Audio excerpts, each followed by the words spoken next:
Aming ibig sabihin kasi yung threat ng national security, we actually hindi naman siya talaga pinuportray as that. Okay.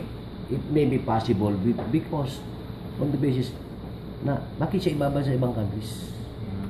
These countries are malalaki na ito, no?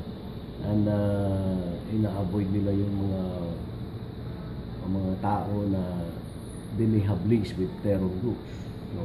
So, maybe there is a reason for banning him there. Maybe on their pitching or just like what he is doing here. So, sa atin naman is a person of interest, bakit siya na-ban sa mga ibang countries? We have to look at that. And the possibility doon sa report on Kenya that he has terror links based on reports sa web. So, we always consider everything. Hindi natin pwedeng i-allow na magiging reactive na lang tayo rito after na hindi natin alam kung what is his really plan. Kaya ginusto namin na imbitahin siya. Sir, are you prepared for any possible repercussion with his arrest? Responsibility already. I mean, yung rest back na sinasabi or rescue, yung mga ganon. Yes, why not? So you're prepared Always sa that? prepared kami dyan.